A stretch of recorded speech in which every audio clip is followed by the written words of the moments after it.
I'm gonna just mix a little bit to my Himalayan rhubarb root and my spirulina powder right in these little squeeze containers.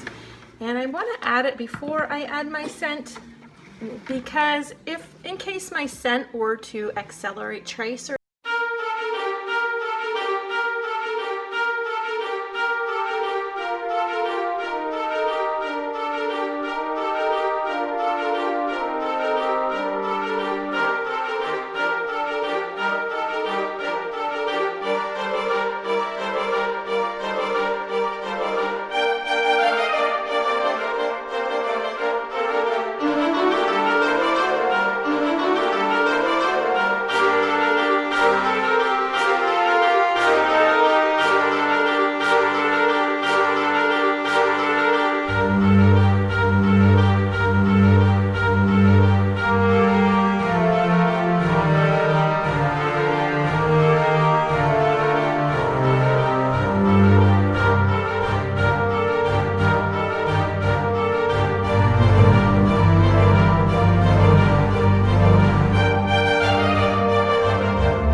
just don't mix spirulina with water when making soap, because it's going to be very clumpy.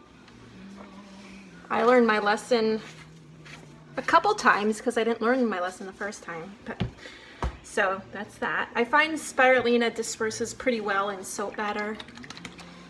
Okay, so then I'm just going to add my scent. I've got some balsam fir needle essential oil.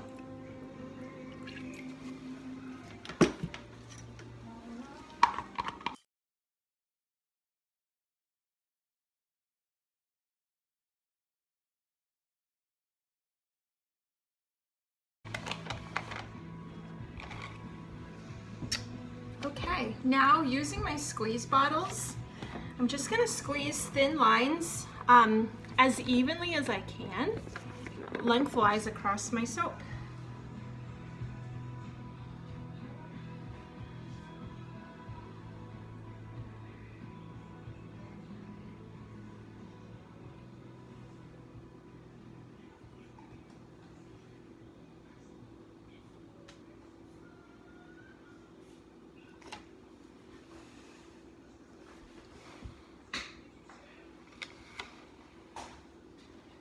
It doesn't have to be perfect.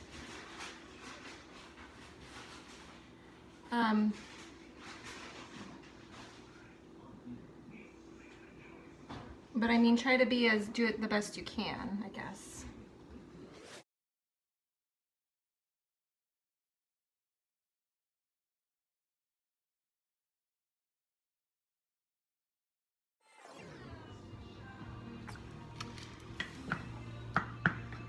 Now I'm noticing just a few little clumps that weren't dispersed soap colorant, so I'm just gonna take those out.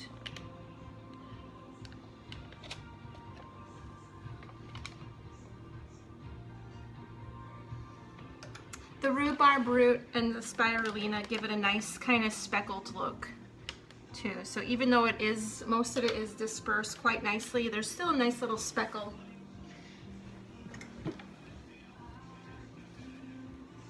Okay, now the tool that I use for this, what I'm about to do is a baby spoon, and I like to use not the spoon part but the handle. And let me see if I'm gonna just adjust the camera here, hang on. I'm just going to test to see if my batter is thick enough, and it is. I had to wait just a couple minutes for my soap underneath to have a little bit firmer and have a nice little texture to it. And I'm just using my spoon and just swiping just like that.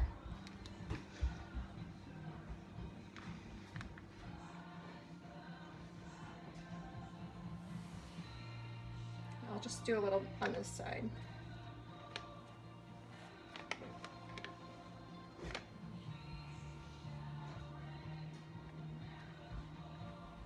There.